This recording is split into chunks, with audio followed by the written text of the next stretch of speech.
राजधानी दिल्ली में लाल किले के पास जिस कार में भीषण धमाका हुआ और जिसके चलते 10 से अधिक लोग मारे गए, उसका चालक भी एक डॉक्टर ही निकला।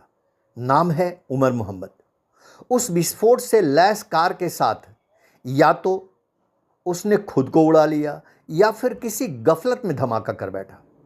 पुलवामा का उमर उन 3 डॉक्टरों का सहयोगी निकला जिनके पास से फरीदाबाद में करीब 3000 किलो विस्फोटक और हथियार मिले थे। इनमें से एक का नाम डॉक्टर मुजम्मिल है, दूसरे का नाम डॉक्टर आदिल है, दोनों कश्मीर के हैं, और तीसरा साथी डॉक्टर शाहीन है। डॉक्टर शाहीन लखनऊ की हैं। इनके और साथियों की भी तलाश जारी है। हैरानी नहीं कि उनके संपर्क में और भी ऐसे डॉक्टर निकले जो आतंकी हैं। इन डॉक्टरों के अतिरिक्त एक डॉक्टर मोहिउद्दीन गुजरात पुलिस के गिरफ्त में है। उसने चीन से मेडिकल की पढ़ाई की। उसे गुजरात पुलिस के एटीएस ने उसके 2 साथियों के साथ हथियारों संग गिरफ्तार किया। वह अरंडी के बीज से बेहद घातक जहर राइसिन बनाने की तैयारी कर रहा था ताकि एक साथ हजारों और लाखों की संख्या में लोग को मार सके। यह पहली बार नहीं है जब किसी आतंकी साजिश और घटना में किसी डॉक्टर का नाम आया हो। इससे पहले भी कई डॉक्टर आतंक की राह पर चलते पकड़े जा चुके हैं।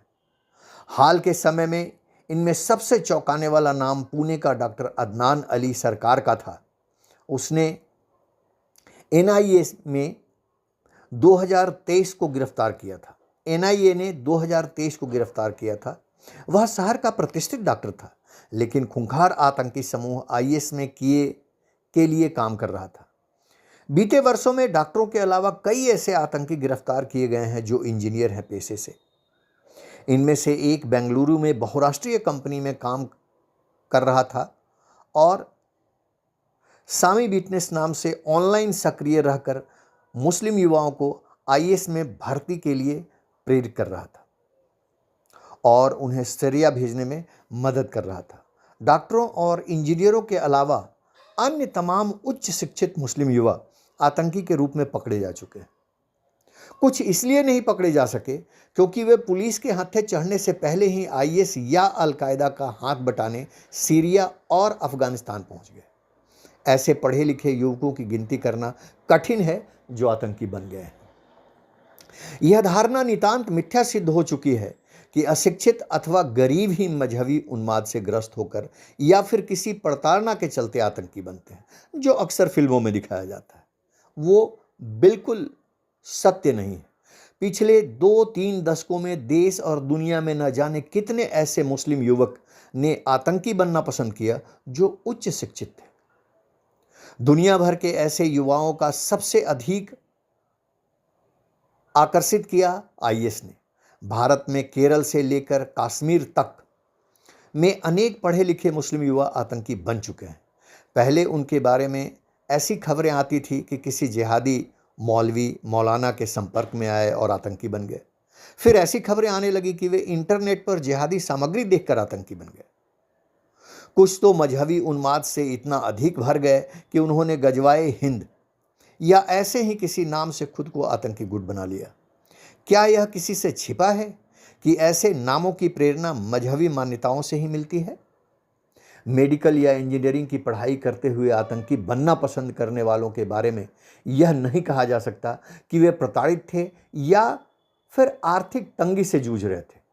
वो चाहते तो खुशहाल जिंदगी जीते रह सकते थे, लेकिन उन पर आतंकी बनने का भूत सवार हुआ। ऐसा क्यों हुआ? इसका जवाब इस कथन में नहीं खोजा जा सकता कि आतंक का कोई मजहब नहीं होता।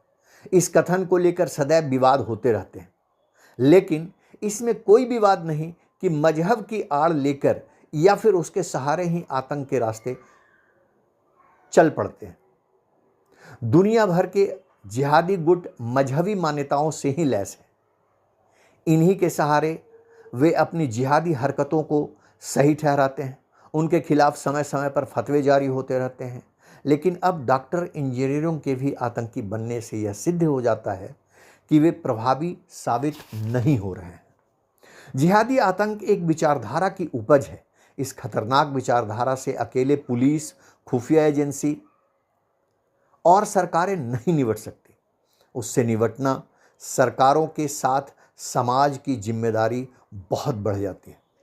समाज इस जिम्मेदारी का निर्वहन तभी कर सकता है जब यह समझेगा कि समस्या उन मजहबी सिद्धांतों और मूल्यों मान्यताओं में है जिनकी बड़ी आसानी से मनचाही व्याख्या कर ली जाती है।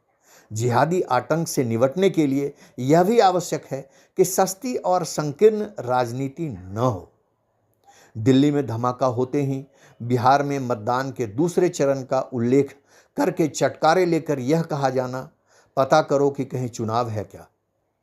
देश के किसी न किसी हिस्से से पुलिस की ओर से रह रह कर किसी आतंकी मॉड्यूल का भांडाफोड़ करने, आतंकियों को गिरफ्तार करने और उनके पास से विस्फोटक एवं हथियार बरामद करने की खबरें आती ही रहती।